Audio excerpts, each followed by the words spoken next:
उत्तर प्रदेश के संभल को मुख्यमंत्री योगी आदित्यनाथ ने पवित्र करने की कसम खाई है और इसीलिए एक तरफ संभल को संवारने का काम चल रहा है तो दूसरी तरफ बुलडोजर एक्शन। उसी कसम का नतीजा है कि जो भी अवैध है वो सब जमींदोज होगा, जो बचा है उसका भी नंबर आएगा। यानी योगी का बुलडोजर न थकता है न रुकता है, वो बस समतल करता हुआ आगे बढ़ता जाता है। अब राया बुजुर्ग गांव के उन मकानों को समतल किया जो 2 दिन पहले बच गए थे। पहले अवैध मस्जिद का नंबर था तो आज इन अवैध मकानों का आ गया जो सरकारी जमीन पर कब्जा करके बनाए गए थे। ठीक से सुबह हुई भी नहीं कि पीला पंजा गरजने के लिए उन अवैध मकानों के बाहर पहुंच गया। बस फिर क्या, चलना शुरू हुआ तो ऐसे चला कि देखते ही देखते मलबे का ढेर लग गया। पहले अंदर का हिस्सा तोड़ा, एक एक ईंट पर प्रहार किया और फिर मकान के अंदर घुसने वाला मेन गेट जमीन से उखाड़ डाला। जो कुछ देर पहले तक आबाद घर दिखाई दे रहे थे वो अब मलबा स्थान बन गया। हर तरफ सिर्फ ईंट, पत्थर और लोहे के जाल लटके दिखाई दिए। एक बुलडोजर अंदर था तो दूसरा बाहर, जो बिना रुके बिना थके मिशन अवैध पर थे। और जब बुलडोजर किसी मिशन पर निकलता है तो फिर वो पूरा करके ही मानता है। उत्तर प्रदेश के संभल में योगी के बुलडोजर का डर ऐसा दिखा जहां लोग खुद ही हथौड़ा लेकर दीवार गिराते नजर आए। ये कार्रवाई संभल के राया बुजुर्ग गांव में की गई। यहां सरकारी जमीन पर अवैध तरीके से मकान बनाए गए थे। जिस पर योगी फोर्स ने कार्रवाई की, वहीं एक तरफ जहां बुलडोजर कार्रवाई हो रही थी तो दूसरी तरफ लोग खुद ही मकान की दीवार को तोड़ते दिखे। बुलडोजर कार्रवाई के बीच दीवार तोड़ने का अभियान जैसे चला, पुलिस वहां पहुंची और वहां से लोगों को पीछे हटने का इशारा किया। दरअसल बुलडोजर कार्रवाई के बीच लोग वहां डर गए कि इन अभियान में उनके मकान में दरारें न आ जाएं। और यही वजह है कि लोग हथौड़े से दीवार गिराते दिखे। इतना ही नहीं, जिसके पास हथौड़ा नहीं था वो पैर और हाथों से ही दीवार तोड़ने लगा। जिसके हाथों में जो लगा वो उसका इस्तेमाल करता दिखा। इस दौरान जल्दी काम खत्म कर लोग वहीं टूटे हुए दीवार पर चढ़कर छत्ते पर चले गए। दरअसल इलाके में अवैध निर्माण पर नोटिस के बाद लोगों ने खुद ही तोड़ने की बात कही थी, लेकिन जब ऐसा नहीं हुआ तो प्रशासन ने कार्रवाई की। संभल को लेकर मुख्यमंत्री योगी के संकल्प के बाद यहां लगातार एक्शन जारी है। जहां एक तरफ अवैध निर्माण पर बुलडोजर चल रहा है तो वहीं दूसरी तरफ सनातनी प्रतीकों का जीर्णोद्धार भी हो रहा है। लेकिन संभल के बड़े वर्ग को अब यहां अयोध्या वाली साजिश नजर आ रही है और यही कारण है कि उन्हें संभल में अयोध्या वाली साजिश नजर आ रही है। बीजेपी के पास अयोध्या जैसा कोई मसला नहीं है, लिहाजा मुझे अफसोस है कि संभल को अयोध्या बनाने की कोशिश की जा रही है। दरअसल संभल में दंगे के बाद से योगी फोर्स लगातार एक्शन में है। वहां के ऐतिहासिक जमीन से जो सनातनी सबूत सामने आ रहे हैं उससे बड़े बर्क डरे हुए हैं। जिस संभल पर बर्क परिवार का कब्जा हुआ करता था वहां सनातन जीर्णोद्धार से ही वो दहशत में है। वहीं सीएम योगी भगवान विष्णु के कल्कि अवतार की भी तैयारी में है। हमारा पुराण भी इस बात को कहता है कि भगवान विष्णु, श्री हरि विष्णु का 10वां अवतार संभल में ही होगा। दरअसल बर्क की पीड़ा संभल में अवैध निर्माण पर हो रही कार्रवाई का ही नतीजा है। उत्तर प्रदेश के रामपुर में योगी सरकार का बुलडोजर संभल वाला हिसाब कर रहा है और जिस तरह संभल को अतिक्रमण मुक्त कराया जा रहा है, ठीक वैसे ही आजम खान के गढ़ को भी कब्जा मुक्त कराने की शुरुआत अब हो चुकी है। ये शुरुआत सिविल लाइन्स इलाके से हुई, जहां आवास विकास की जमीन पर बने अवैध मकानों को तोड़ने के लिए बुलडोजर पहुंच गया। योगी के दो बुलडोजर ने ताबड़तोड़ प्रहार करते हुए मकानों को मिट्टी में मिला दिया। घरों में रहने वाले लोगों का दावा है कि वो 1970 से यहां पर रह रहे हैं। जबकि एक्शन की बात हुई तो प्रशासन ने मुआवजा और दूसरी जगह पर प्लॉट देने का वादा किया था। इन्होंने मुआवजा दिया और ना कोई फ्लैट दिया है। अब भी हम इनसे कह रहे हैं कि आप पहले हमें फ्लैट दे दीजिएगा, बट लेकिन ये लोग कह रहे हैं कि आवास विकास अधिकारियों का कहना है कि अतिक्रमणकारियों को 4 महीने पहले नोटिस जारी किया गया था, लेकिन कब्जा नहीं हटाया गया। इसके बाद प्रशासन ने बुलडोजर एक्शन लिया। वहीं किसी भी स्थिति से निपटने के लिए पहले ही फोर्स की तैनाती कर दी गई है। मौलाना अरशद मदनी हमेशा विवादों में रहते हैं। वजह उनकी जुबान है जो हमेशा जहर उगलने को बेकरार रहती है और इसके जरिए वो मुसलमानों को भड़काते भी रहते हैं। बीते दिनों मोहन भागवत के हिंदुओं की एकजुटता पर बयान क्या दिया कि मौलाना ने अपनी पुरानी तकरीर इसके जवाब में पोस्ट कर दी, जिस पर फिर से एक बार माहौल गर्म हो गया। लेकिन सवाल ये कि मदनी को कब और क्यों लगा कि देश हिंदू राष्ट्र बनेगा।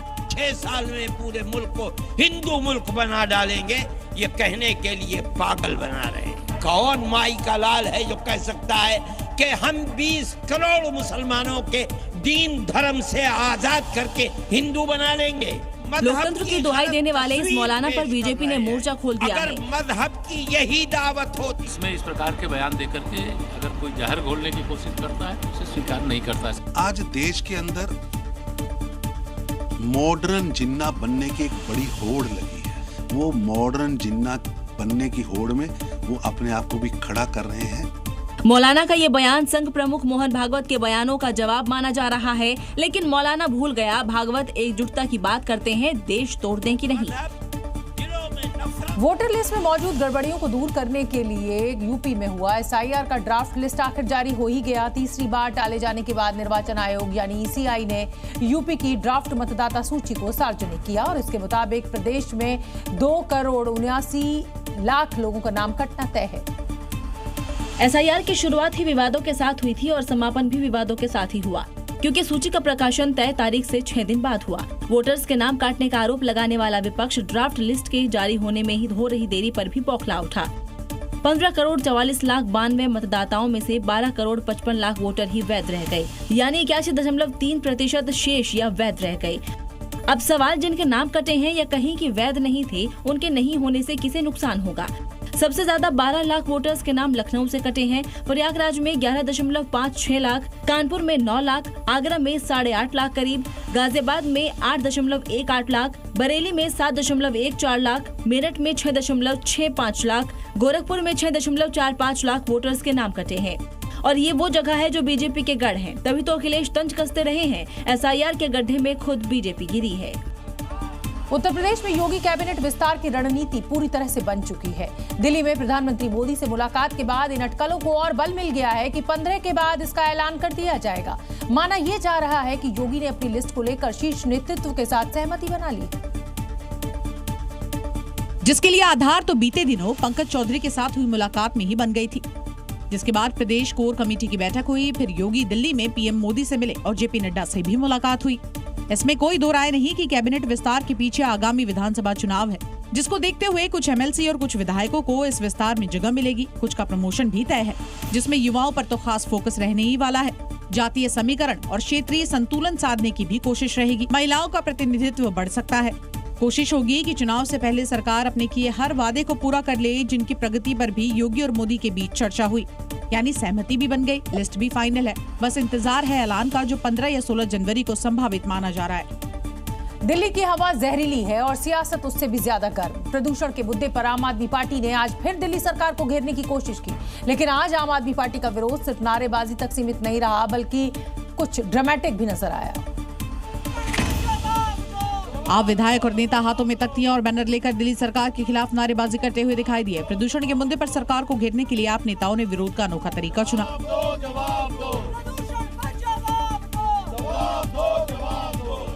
देखिए, पहले एक नेता सड़क पर लेट गया, छाती पीट कर नारेबाजी शुरू कर दी। इतने में दूसरा भी आकर लेट जाता है। ड्रामा यहीं पर नहीं रुका, बल्कि एक महिला आप नेता ने तो प्रदर्शन के दौरान अपने ही साथी नेता की छाती पीटना शुरू कर दिया। आपका आरोप है कि दिल्ली में प्रदूषण नियंत्रण को लेकर सरकार पूरी तरह से नाकाम साबित हुई है। तो वहीं सरकार की ओर से अब इन आरोपों पर कोई भी आधिकारिक प्रतिक्रिया सामने नहीं आई है। लेकिन क्या प्रदूषण पर राजनीति ऐसे ही सड़क पर लेटकर होगी, या दिल्ली की जहरीली हवा को लेकर कोई ठोस समाधान भी सामने आएगा? इस समय की बड़ी खबर आपको बता दें, मधुबनी में कांग्रेस कार्यालय में मारपीट हुई है। बैठक के दौरान आपस में यहाँ कार्यकर्ता भिड़ गए। शकील अहमद के सामने यहाँ जमकर मारपीट हुई। एक दूसरे पर कुर्सियों और डंडों से हमला बोल दिया कार्यकर्ताओं ने। हार की समीक्षा को लेकर ये बैठक होनी थी, लेकिन यहाँ पर नजारा कुछ और ही बन गया। और देखिए किस तरीके से कुर्सी से एक दूसरे के ऊपर हमला करते हुए ये कार्यकर्ता नजर आ रहे हैं। आप समझ ही सकते हैं इन तस्वीरों को देखकर कि कांग्रेस की इतनी करारी हार क्यों हुई है। अब जिस पार्टी में कार्यकर्ताओं में ही एकजुटता ना हो, तो वहां वो क्या लड़ाई लड़ सकते हैं। महाराष्ट्र महानगर पालिका चुनावों में जीत की दावेदारी को पुख्ता करने की कोशिशों में सभी दल एक दूसरे पर हमलावर हैं। ऐसी ही तस्वीर नांदेड़ में दिखी, जहां सियासी गहमागहमी के बीच एमआईएम प्रमुख असदुद्दीन ओवैसी ने सीधे तौर पर एनसीपी अध्यक्ष अजीत पवार पर जमकर हमला बोला और सीधे तौर पर कह दिया कि अजीत पवार जब अपने चाचा के नहीं हुए तो जनता के क्या होंगे। अजीत पवार, तुम शरद पवार के नहीं हुए, तुम नांदेड़ के क्या हो सकते हो। सियासी तंज कसते हुए ओवैसी ने पहले तो शरद पवार के नाम पर घेरा, फिर भ्रष्टाचार के आरोपी पर अजीत पवार की पोल खोल दी और इसे हिंदू मुसलमान पर ले आए और खुद खड़े होकर बोलता है 75,000 करोड़ का गबन का मुझ पर इल्जाम है, क्या हुआ? हाँ अजीत पवार, तुम्हारा नाम अजीत पवार है, तुम्हारा नाम कोई मुसलमान का नाम होता तो तुम 75 साल जेल में रहते। आपको बता दें कि महाराष्ट्र में महानगर पालिका चुनाव 15 जनवरी को होना है और 16 जनवरी को नतीजों का ऐलान होगा। उससे पहले सियासी पार्टियां अपना पूरा दमखम लगा रही हैं। तेलंगाना के मुख्यमंत्री रेवंत रेड्डी अक्सर विवादों में रहते हैं, कभी अपने बयानों से तो कभी अपनी हरकतों से। अब एक पूजा के दौरान रेवंत ने अपने बॉडीगार्ड को किसी बात पर थप्पड़ जड़ दिया और इसका वीडियो अब खूब वायरल हो रहा है। तो पहले थप्पड़ मारने का वो वीडियो देखिए और अब विधानसभा में बीआरएस पर आपत्तिजनक टिप्पणी का वीडियो भी। ऐसे कौन लीडर लेगा के छोड़ दिए? ये रेवंत रेड्डी का विवादों में रहने वाली सिर्फ 2 तस्वीर भर हैं। ऐसे कई मौके और कई तस्वीर हैं। बहरहाल ताजा मामला उस वक्त का है जब सीएम किसी सार्वजनिक कार्यक्रम में गौ पूजा कर रहे होते हैं, गाय की परिक्रमा कर रहे हैं। कुछ अन्य लोग भी साथ हैं, लेकिन उनका ध्यान पूजा की ओर कम, अपनी ओर खिसकती भीड़ पर ज्यादा है। और भीड़ को देख रेवंत परिक्रमा के दौरान ही उसे थप्पड़ जड़ देते हैं। वैसे इस पूजा को लेकर वो कितने गंभीर है ये तो उनके जूतों से भी पता चल रहा है। जहां बाकी लोग गोमाता की पूजा के दौरान नंगे पांव हैं, वहीं सीएम रेड्डी जूतों में। अब ऐसे में पूजा से ध्यान भटकेगा नहीं तो क्या होगा? दिल्ली की कानून व्यवस्था को लेकर लगातार सवाल खड़े हो रहे हैं और उसके पीछे की वजह है 24 घंटे के अंदर लगभग 6 स्थानों पर 6 हत्याएं होना। मयूर विहार में 11वीं का छात्र कट्टर गैंग का शिकार हो गया। वजह सोशल मीडिया पर एक पोस्ट बताई जा रही है। दावा किया जा रहा है कि मोहित ने सोशल मीडिया प्लेटफॉर्म इंस्टाग्राम पर एक पोस्ट डाली थी, जिसके बाद पोस्ट को लेकर विशेष वर्ग के कुछ नाबालिग उसके घर पहुंचे और उसे अपने साथ ले गए थे। मार कूट के बुरी तरह से यहाँ ले आए। क्या रे, हमने नहीं मारा, किसी और ने मारा है। आरोपियों ने मोहित की इस कदर पिटाई की कि अस्पताल में इलाज के दौरान उसने दम तोड़ दिया। मामले में पुलिस ने कुछ नाबालिगों को हिरासत में लिया, लेकिन परिवार का रो रो कर बुरा हाल है। कोई स्थिति परिस्थिति कुछ बिगड़ती है तो ये यहाँ पर कंट्रोल करेंगे। ये एसएचओ खुद यहाँ पर मौके पर मौजूद हैं और बाकी फोर्स भी है, महिला पुलिसकर्मी भी हैं। वहीं नाबालिग आरोपी हिरासत में है। इलाके में भारी फोर्स की तैनाती है ताकि कानून व्यवस्था मेंटेन रहे। उत्तराखंड के ऋषिकेश में हिंदू भावनाओं के साथ खिलवाड़ का शर्मनाक वीडियो सामने आया है। दरअसल यहाँ मरने वाले लोगों के कपड़े, रजाई और गद्दों को ड्राई क्लीन करके बेचने का काम किया जाता था। लेकिन जैसे ये खबर हिंदू संगठनों को पता चली तो बवाल मच गया। आरोपी मुस्लिम दुकानदार की दुकान में तोड़फोड़ की गई, दुकान पर लगे बोर्ड को हटा दिया गया। इन तस्वीरों में दिख रहे ये वही गद्दे हैं जिन्हें नया बताकर बेचा जा रहा था। दरअसल मौत के बाद जब घरवाले वहां मृतक के गद्दे कंबल छोड़ जाते थे तो उसे उठाकर वो अपने दुकान में ड्राई क्लीन करवाकर सस्ते दामों में बेचा करते थे। वो कपड़े आपको नए करके ड्राई क्लीन करके वो आप ही लोगों को बेचा जाता है। ये भी एक जिहाद है और हमारा हिंदू समाज इनके साथ खाना पीना सब कुछ करता है क्योंकि बोली तो इनकी प्रेम की है। इतना ही नहीं बल्कि मृतकों के गद्दों से रुई निकालकर उसे नई रुई की तरह बेचते थे। पुलिस ने ऐसे गिरोह को दबोच लिया है और उनसे सख्त तरीके से पूछताछ की जा रही है। लखनऊ के केजीएमयू में यौन शोषण और धर्म परिवर्तन के मामले में फरार चल रहा आरोपी रमीज अब नए सिरे से एक्शन की तैयारी उस पर हो रही है। पुलिस ने अब आरोपी के माता पिता को गिरफ्तार कर लिया है। दरअसल आरोपी रमीज ने अपनी पहली पत्नी का भी धर्म परिवर्तन कराकर निकाह करवाया था। इसमें रमीज के माता पिता, काजी और गवाह के नाम सामने आए थे। पुलिस ने बताया कि इस साजिश में शामिल मुख्य आरोपी डॉक्टर रमीज के पिता सलीमुद्दीन और मां खतीजा को ठाकुरगंज से गिरफ्तार कर लिया गया है और उससे पूछताछ की जा रही है। वहीं फरार आरोपी रमीज पर इनाम की राशि बढ़ाकर 50,000 रुपए कर दी गई है। रमीज की तलाश में योगी फोर्स की कई टीमें जुटी हैं। आपको बता दें कि पहली शादी के बावजूद आरोपी रमीज केजीएमयू में पढ़ रही एमडी पैथोलॉजी की छात्रा पर दूसरी शादी करने और धर्मांतरण का दबाव बना रहा था। आरोप है कि शादी का झांसा देकर लंबे समय तक बार बार रेप किया। इतना ही नहीं, जब वो गर्भवती हुई तो उसकी सहमति के बिना ही उसका अबॉर्शन भी करा दिया। इस समय की बड़ी खबर बिहार से। बीएसएससी चेयरमैन आलोक राज ने इस्तीफा दे दिया है। अध्यक्ष पद से आलोक राज का इस्तीफा हो गया है। 2 दिन पहले ही संभाली थी जिम्मेदारी। निजी कारणों का हवाला देकर ये इस्तीफा दिया है। बिहार कर्मचारी चयन आयोग से आलोक राज के अचानक इस्तीफे को लेकर अब सवाल भी खड़े हो रहे हैं। आखिर इतनी जल्दी इस्तीफा क्यों दिया? 2 दिन पहले ही ज्वाइन किया था और अब निजी कारणों से इस्तीफा दिया। उत्तर प्रदेश की राजधानी लखनऊ को अब देखने और घूमने का अंदाज पूरी तरह बदलने जा रहा है। यहाँ नवाबी विरासत, ऐतिहासिक इमारतें और खूबसूरत सिटी व्यू सब कुछ अब एक सफर में पूरा हो जाएगा और ये सौगात उत्तर प्रदेश राज्य पर्यटन विभाग निगम दे रहा है। कल यानी 7 जनवरी से लखनऊ दर्शन इलेक्ट्रिक डबल डेकर बस सेवा शुरू करने जा रहा है, जिसे आज राज्य पर्यटन मंत्री जयवीर सिंह ने हरी झंडी दिखाकर रवाना किया। इस खास बस के जरिए पर्यटक और शहरवासी बिना किसी झंझट के लखनऊ का सिटी टूर और हेरिटेज टूर कर सकेंगे। लखनऊ दर्शन 2 शिफ्ट में होंगे, सुबह 8:30 से 11:30 बजे तक और शाम 4 बजे से 7 बजे तक। लखनऊ दर्शन का रूट 1090 चौक से शुरू होकर विधानसभा, राजभवन, यूपी दर्शन पार्क, हजरतगंज, ग्लोबल पार्क, छतर मंजिल, रेजिडेंसी और जीपीओ तक रहेगा। बस में सुविधाओं की बात करें तो बस में मौजूद गाइड रहेंगे, 66 यात्रियों के बैठने की क्षमता होगी। किराए की बात करें तो बड़ों के लिए 500 रुपए किराया होगा, जबकि 5 से 12 साल तक के बच्चों के लिए 400 रुपए किराया निर्धारित किया गया है। खास बात यह है कि टिकट बुकिंग पर पहले महीने में 10% की छूट भी दी जाएगी। पर्यटक upstdc.co.in वेबसाइट के जरिए ऑनलाइन टिकट बुक कर सकते हैं। अब बिना किसी लंबी प्लानिंग करे बस में बैठिए और लखनऊ दर्शन के करिए नए दौर का नई सिटी टूर। मध्य प्रदेश के जबलपुर के घमापुर इलाके में बदमाशों का आतंक थमने का नाम नहीं ले रहा। एक कारोबारी के घर पर पहले पत्थरबाजी और फिर बमबाजी, लेकिन बदमाश शायद भूल गए कि यहाँ पर मध्य प्रदेश पुलिस इनको छोड़ेगी नहीं। पहले ये तस्वीर देखिए, जहां रात के समय घर के बाहर एक के बाद एक बदमाशों ने 2 बम फेंके और फरार हो गए। सूचना मिलने पर पुलिस मौके पर पहुंची और जांच की। इससे पहले कारोबारी के घर पर पत्थरबाजी की गई थी, जिसमें उसकी बेटी घायल हो गई थी। पीड़ित परिवार ने ऋषभ वर्मा, अभी और यश ठाकुर नाम के बदमाशों पर आरोप लगाया है कि वो उन्हें घर बेचकर इलाका छोड़ने के लिए मजबूर करना चाहते हैं। पुलिस ने मामला दर्ज कर लिया है और आरोपियों की तलाश शुरू कर दी है। आरोपी की गिरफ्तारी से जल्दी की जाएगी। अब देखना होगा कि मोहन फोर्स बदमाशों पर कब तक शिकंजा कसेगी। जाको राखे साइयां, मार सके ना कोई। जी हां, दिल्ली मुंबई एक्सप्रेसवे पर आज एक भयानक सड़क हादसे के बाद यही कहा जा रहा है, क्योंकि कार में बच्चे और बुजुर्ग महिला होने के बावजूद किसी को खरोच तक नहीं आई, जबकि कार कई जगहों से बुरी तरह से पिचक गई। अभी मुंबई हाईवे। इस वायरल वीडियो की शुरुआत धूल के गुबार से होती है, लेकिन धूल छटते ही हादसे की भयानक तस्वीर सामने आती है और रोने चीखने की आवाजें तेज हो जाती है।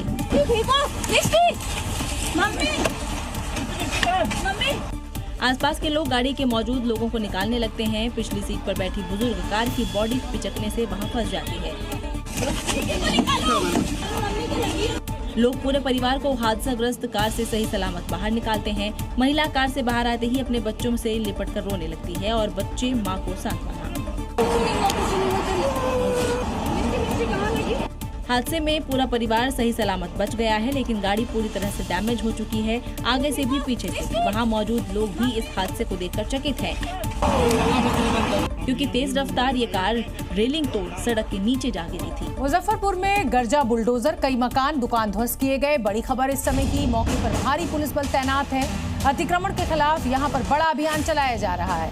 बिहार के मुजफ्फरपुर से ये खबर, यहाँ पर आप देख सकते हैं बुलडोजर एक्शन हो रहा है।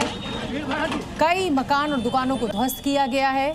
अवैध निर्माण के ऊपर ये बुलडोजर एक्शन अब देखने को मिल रहा है बिहार।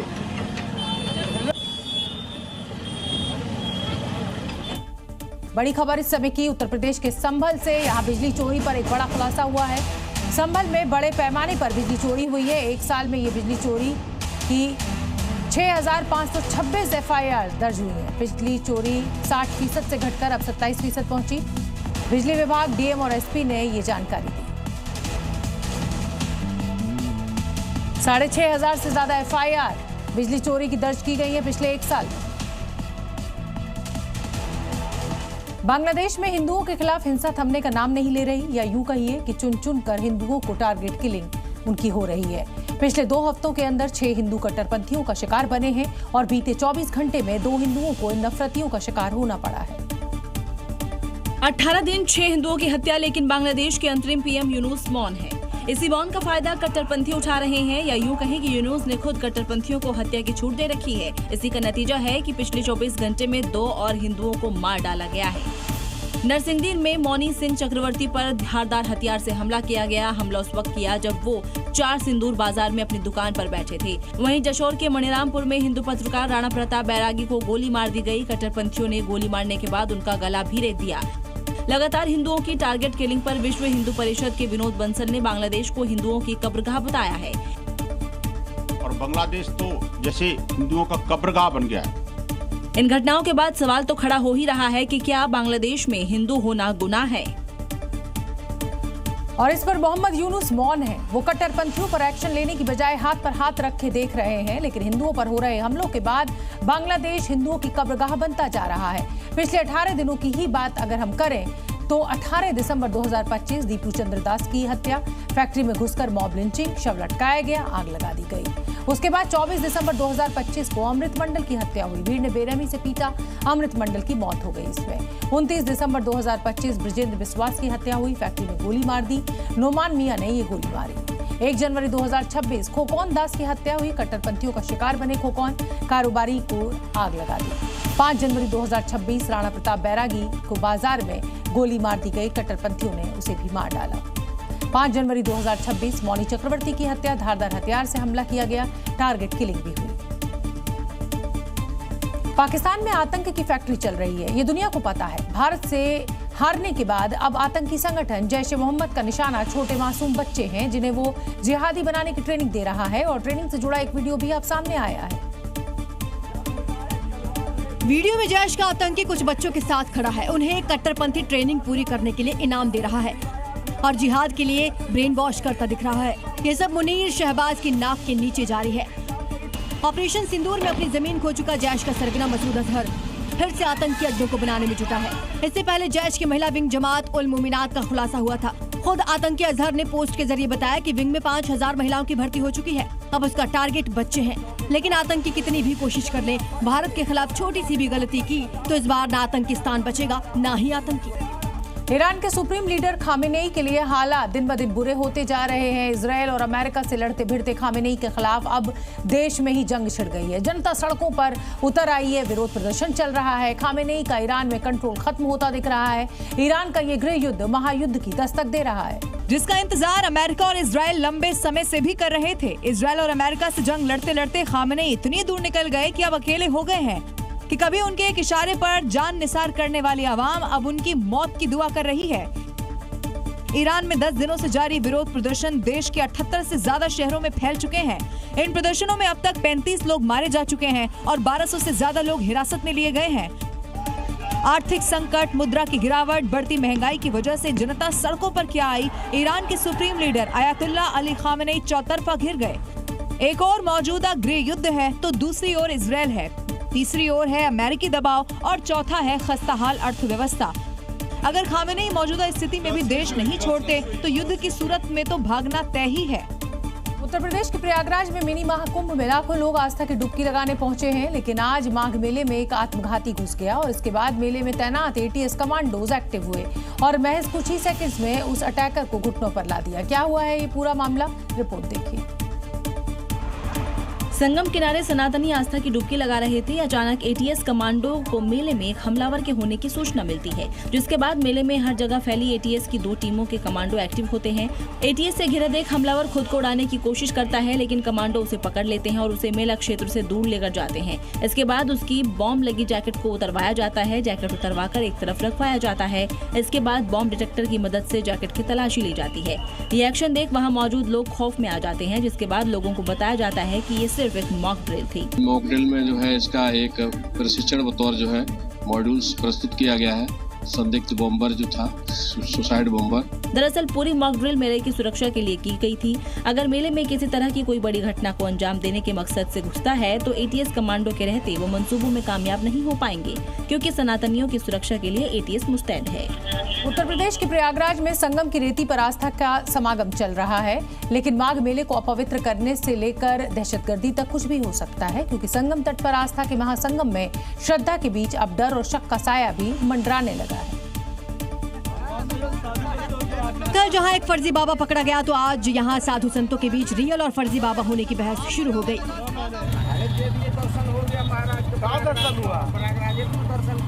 अरे तू अखाड़ा बता कौन है भाई, बाकी सब बात छोड़ा। अच्छा कितने अखाड़े हैं बताना जरा। अब हमें इतने ज्ञान है, हम भगवान ना हो जाए। महामृत्युंजय मंत्र सुना, गायत्री मंत्र सुन लीजिए, बहुत बड़ी बात है। महामृत्युंजय मंत्र सुना। जब सवालों की बौछार हुई तो एक बाबा ने तो पहचान साबित करने के लिए सबके सामने लंगोट उठाकर कह दिया। इस पूरे घटनाक्रम के दौरान संगम तट पर स्नान ध्यान से ज्यादा लोग तमाशा देखने में जुट गए। माघ मेले में सुरक्षा को लेकर चिंता बढ़ी है, क्योंकि जहां आस्था होनी चाहिए वहां ये महापर्व फर्जी बाबाओं की पहचान की जंग बनता जा रहा है। उत्तर प्रदेश पुलिस ने साल 2025 में ताबड़तोड़ एनकाउंटर्स किए और अब 2026 की शुरुआत होते ही 6 दिनों के अंदर ही करीब 50 एनकाउंटर कर अपने इरादे को जाहिर कर दिया। यानी प्रदेश में लॉ एंड ऑर्डर मेंटेन रखेंगे। इन आंकड़ों के सामने आने के बाद अपराधी अब प्रदेश में क्या देश में अपराध न करने की कसम खा रहे हैं। लेकिन आप इससे ये भी अंदाजा लगाइए कि इतने एक्शन के बाद भी यहाँ अपराधियों के हौसले पस्त नहीं हो रहे। इस हिंदुस्तान में गलती नहीं करूंगा मैं। ये बस ये सुधार दे दो मुझे, इस हिंदुस्तान में मैं कोई गलती नहीं करूंगा। भूखा मर जाऊंगा मैं, नहीं करूंगा जी, तुम्हारे सामने टेली लगाऊंगा। मुजफ्फरनगर में गोकशी का ये अपराधी अब रहम की भीख मांग रहा है। पुलिस ने सूचना के बाद 2 गौ तस्करों को पकड़ने की कोशिश की। उसी दौरान फायरिंग में घायल होने के बाद कलीम हाथ जोड़ता दिखा। मुजफ्फरनगर में ही 25,000 के इनामी की डेंटिंग पेंटिंग शुरू हुई तो ग्रेटर नोएडा में हत्याकांड के 2 आरोपियों को मुठभेड़ के बाद अरेस्ट किया गया। आगरा में चोरी के 4 आरोपियों को मुठभेड़ के बाद गिरफ्तार किया गया। इनमें एक के पैर में गोली लगी। उन्नाव में भी बदमाशों को योगी फोर्स ने चलने लायक नहीं छोड़ा। योगी फोर्स के हाफ एनकाउंटर की हाफ सेंचुरी हो चुकी है और उस हिसाब से तो अब रिकॉर्ड बनने वाला है। उत्तर प्रदेश में 2026 में लॉ एंड ऑर्डर पहले से भी ज्यादा मजबूत रहने वाला है। उसकी झलक इस साल की शुरुआती सप्ताह में ही मिलना शुरू हो गई। खुद योगी के केसरी यानी अनुज चौधरी के एक्शन ने भी इसकी तस्दीक की है। अनुज चौधरी का पहला शिकार बना है सहरोज खान, जिस पर आरोप है नाबालिग लड़की से दुष्कर्म का। एक तो अनुज चौधरी का इलाका, ऊपर से बेटी से दुष्कर्म, तो एक्शन तो होना ही था। अब वो लंगड़ाते और हाथ जोड़ते भविष्य में ऐसा ना करने की दुहाई दे रहा है। बेटी की इज्जत से खेलने वाले इस दरिंदे को पकड़ने के लिए 2 टीमें बनाई गई थी। नाबालिग बच्ची के साथ बलात्कार की घटना को अंजाम दिया गया था, जिसमें थाना पुलिस, जसराना पुलिस द्वारा लगातार गिरफ्तारी का प्रयास किया जा रहा था। उसमें 2 टीमें बनाई गई थी। आरोपी को पुलिस की मौजूदगी की भनक लगी तो उसने फायरिंग कर फरार होने की कोशिश की, पर योगी फोर्स ने उसकी मौजूदगी को देखकर पहले ही जाल बिछा दिया। आखिर में मुठभेड़ में घायल हुआ सहरोज पुलिस के हत्थे चढ़ ही गया। अभी आई लव मोहम्मद पर विवाद खत्म भी नहीं हुआ कि उत्तर प्रदेश के उन्नाव में मजहबी नारे लिखे गए। लोअर टी शर्ट मिलने के बाद यहां पर हड़कंप मच गया। इलाके के व्यापारियों ने इस पर आपत्ति जाहिर की और तुरंत इसकी सूचना पुलिस को दी गई। दरअसल यहाँ दिल्ली के शाहीन बाग से थोक के भाव में कपड़े लाए जाते हैं। उसमें से ही कुछ कपड़ों पर धार्मिक नारे लिखे हुए थे। ये तस्वीरें देखिए। टी शर्ट पर एक कार्टून बना है जिसके दोनों कानों पर कुछ लिखा है। पहले कान पर अंग्रेजी में जबकि दूसरे कान में उर्दू में मोहम्मद अल्लाह जैसे शब्द लिखे हैं। जैसे ही ये बात सामने आई विवाद हो गया। इलाके के व्यापारियों ने अपनी सूझबूझ दिखाते हुए इन कपड़ों को बेचने पर तुरंत रोक लगा दी। मीडिया बुलवाकर ऐसी कंपनी पर कार्रवाई की मांग की। क्योंकि पब्लिक में भाई शांति बनी रहनी चाहिए, कोई इसको लेके कोई मतलब ऐसा मामला नहीं बनना चाहिए। ये बस कंपनी के ऊपर कार्रवाई हो, माल जब्त किया जाए। जो भी बना रहा है ये माल बनना नहीं चाहिए। पुलिस मामले की जांच में है। सवाल ये है कि क्या जानबूझकर धार्मिक भावना भड़काने की कोशिश की गई? क्या शाहीन बाग का यूपी में दंगा प्लान करने की कोई साजिश थी? इस समय की बड़ी खबर उत्तर प्रदेश से। अब उत्तर प्रदेश में बनेंगी फ्यूचर रेडी तहसीलें। जी हाँ, राजस्व सेवाएं होंगी डिजिटल इंडिया के अभियान को गति मिलेगी। जून तक लक्ष्य पूरा करने की योजना है। फ्यूचर रेडी तहसीलें बनेंगी। डिजिटलाइजेशन के ऊपर जोर रहेगा। राजस्व सेवाओं को अब डिजिटल किया जाएगा।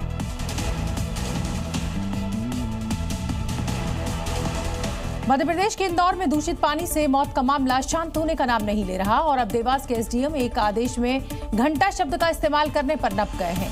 एसडीएम आनंद हाल ही में तहसीलदार से एसडीएम बने थे। इंदौर से निकले दूषित पानी की आग देवास तक पहुंच गई है और इसकी जद में देवास एसडीएम आनंद मालविया आ गए। दरअसल आनंद मालविया का एक सरकारी आदेश सोशल मीडिया पर वायरल हुआ जिसमें उन्होंने घंटा शब्द का इस्तेमाल किया, जिसमें कांग्रेस की ओर से होने वाले प्रदर्शन के दौरान कानून व्यवस्था बनाए रखने के लिए अधिकारियों की ड्यूटी लगाने का जिक्र था। बस फिर क्या था? वायरल आदेश की कॉपी उज्जैन संभायुक्त आशीष सिंह तक पहुंच गई और एसडीएम आनंद के निलंबन का ऑर्डर आ गया, जिसमें बिना जांच के गलत आंकड़े जारी करने की बात कही और तत्काल निलंबित करने का निर्देश दिया। जब चोर पकड़ने गई पुलिस पर ही चोरी के आरोप लगे तो फिर सवाल पूरे सिस्टम पर खड़ा होता है। बिहार के वैशाली से आई ये खबर भरोसे की बुनियाद हिला देने वाली है। यहां छापेमारी के नाम पर लाखों का खेल हो गया। आरोप है कि वैशाली के लालगंज थाना क्षेत्र में चोरी के आरोपी के घर छापेमारी के दौरान पुलिसकर्मियों ने हेराफेरी की है। दरअसल थानाध्यक्ष और एक दारोगा चोरी के आरोप में घर रेड करने पहुंचे थे। घर से टीवी, बर्तन, सोना चांदी समेत चोरी का सामान जब्त किया गया, लेकिन इसी दौरान कीमती गहने और लाखों रुपए नकद जब्ती की सूची में शामिल करने के बजाय अपने पास छिपा लिए गए। मामले की शिकायत सामने आते ही पुलिस महकमे में हड़कंप मच गया। लालगंज थानाध्यक्ष और दारोगा को सस्पेंड कर दिया गया है। एसपी की तरफ से कहा गया कि अगर आरोप सही साबित होते हैं तो दोषी पुलिसकर्मियों पर कड़ी कार्रवाई की जाएगी। लेकिन सवाल ये है कि अगर पुलिस पर चोरी के आरोप है तो आम आदमी भरोसा आखिर किस पर करे। उत्तर प्रदेश के बुलंदशहर में OLX पर कार बेचना एक शख्स को महंगा पड़ गया। ये शातिर ठग टेस्ट ड्राइव के बहाने उसकी स्विफ्ट कार लेकर ही फरार हो गया और इसके बाद यहाँ हड़कंप मच गया। आनन फानन में पुलिस को इसकी जानकारी दी गई। वहीं पुलिस मामले की जांच में जुट गई है। इस दौरान घटना का सीसीटीवी भी सामने आया, जहां कार मालिक के साथ ठग कार देखता नजर आ रहा है। कार को अच्छी तरीके से आगे पीछे से देखने के बाद ठग टेस्ट ड्राइव करने की बात कहता है। भरोसे में उसे कार का मालिक उसे टेस्ट ड्राइव करने की परमिशन दे देता है। मौका देखकर वो वहां से निकल गया। काफी देर तक इंतजार के बाद जब आरोपी वापस नहीं लौटा तब पीड़ित को ठगी का एहसास हुआ और उसने तुरंत पुलिस को सूचना दी। पुलिस ने फुटेज के आधार पर आरोपी की पहचान और तलाश शुरू कर दी है। मैं गाड़ी के सामने आके खड़ा हो गया। गाड़ी के सामने उसने बोनट खोला। बोनट खोलने के साथ ही गाड़ी स्टार्ट करी। उसने मेरे ऊपर गाड़ी चढ़ाने की कोशिश करी। मैं पीछे हुआ हूँ, मेरे पैर पे ऊपर से गाड़ी लेके तुरंत वो भागा चला गया। दरअसल कार मालिक ने अपनी स्विफ्ट कार बेचने के लिए OLX पर विज्ञापन डाला था। विज्ञापन के जरिए ही ठग ने संपर्क किया और 9-2-11 हो गया। राजस्थान के कोटा में चोरी का एक हैरान करने वाला मामला सामने आया है। यहाँ चोर चोरी करने के लिए घुस तो गया, लेकिन उसकी एक गलती से पूरा का पूरा प्लान फेल हो गया और अब वो चोर पुलिस की गिरफ्त में है।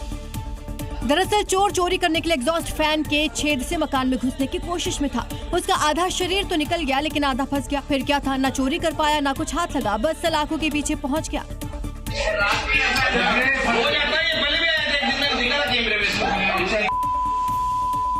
ये और की लाइट जलाओ इसकी, ये बाहर की। बताया जा रहा है कि मकान मालिक तीर्थ यात्रा पर गए थे। उसी का फायदा उठाकर चोर मकान में घुस रहे थे, लेकिन उसी दौरान मकान मालिक आ गए, जिससे चोर का साथी तो मौके से फरार हो गया। लेकिन एक चोर एग्जॉस्ट फैन के छेद में फंसा रहा, जिसके बाद मकान मालिक ने पुलिस को सूचना दी। कड़ी मशक्कत के बाद चोर को उस छेद से बाहर निकाला। चोर के पास एक कार मिली जिस पर पुलिस का स्टिकर लगा हुआ है। पड़ोसियों का दावा है कि चोरों को कई बार यहाँ पर घूमते देखा है। उत्तर प्रदेश के कुशीनगर में एक शराब की दुकान से शराब चुराने का मामला सामने आया है। चोरों ने यहाँ कैश काउंटर से तो कैश उड़ाया ही, हजारों रुपए की कई पेटी शराब की बोतलें भी उड़ा ली। पुलिस अब इस मामले की जांच कर रही है। चोरों ने शराब की दुकान में सेंध लगाकर इस वारदात को अंजाम दिया। देखिए कैसे दुकान के पीछे की दीवार में ये सेंध लगाया गया है, जिसके जरिए चोरों ने दुकान में प्रवेश किया। यहाँ चोरों ने 14 पेटी शराब पर हाथ साफ किया, जिसकी कीमत करीब 70,000 रुपए है। यही नहीं, दुकान में रखे 24,000 रुपए नकदी भी उड़ा लिए। पुलिस ने पहुंचकर इस चोरी का मुआयना किया। पुलिस को आशंका है कि सेंध लगाने का काम अंदर से हुआ है, क्योंकि दीवार के टूटे मलबे बाहर की ओर गिरे हुए हैं। पुलिस को शक है कि चोर बंद होने से पहले दुकान में घुस गया होगा। हनुमानगंज बाजार में हुई इस चोरी की घटना से दुकानदार आक्रोशित है, क्योंकि वो बीते कई दिनों से गश्त बढ़ाने की मांग कर रहे थे। उत्तर प्रदेश के वाराणसी में देश की पहली शहरी रोपवे परियोजना लगभग पूरी हो चुकी है। कुछ महीने में ये आम जनता के लिए चालू भी हो जाएगी। लेकिन इस बीच रोपवे का एक वीडियो सामने आया है, जिसने सभी की चिंता को बढ़ा दिया है, जिसे देख सुरक्षा को लेकर गंभीर सवाल खड़े हो रहे हैं। सोशल मीडिया पर वायरल हो रहे इस वीडियो में एक रोपवे शहर के बीचों बीच रस्सी पर झूलता दिख रहा है, जो बेहद ही डरावना नजर आया, मानो कोई रोपवे की रस्सी को जोर जोर से हिला रहा हो। वीडियो वायरल हुआ तो सोशल मीडिया पर बवाल मच गया। रोपवे की सुरक्षा पर सवाल उठने लगे। भाई साहब इतना झूलेगा तो कैसे कोई बैठेगा इसमें। जब वीडियो वायरल हुआ तो अधिकारियों की तरफ से बयान भी जारी किया गया। दरअसल रोपवे का काम अभी ट्रायल बेस पर है और इस वजह से आपातकालीन स्थिति में रोपवे पर ब्रेक लगाना, उसकी मजबूती चेक करना, सेंसर की प्रतिक्रिया, तेज हवा का दबाव झेलने की ताकत जैसी चीजों की जांच की जाती है। ये वीडियो इसी जांच का हिस्सा है, यानी वीडियो में जो दावा किया जा रहा है वो पूरी तरीके से झूठा है। जम्मू कश्मीर के श्रीनगर में आग ने तांडव मचा रखा है। मार्केट में लगी आग इतनी भयानक है कि फायर ब्रिगेड की कई गाड़ियां भी उस आग पर काबू नहीं पा पाई हैं। आग बुझाने के लिए आसपास के इलाकों से भी दमकल की गाड़ियां बुलानी पड़ी हैं। पिछले 3 घंटे से फायर ब्रिगेड के कर्मचारी आग बुझाने में जुटे हैं, लेकिन आग बढ़ती ही जा रही है। तस्वीरों में देखिए कैसे आग की वजह से पूरा आसमान लाल दिखाई दे रहा है।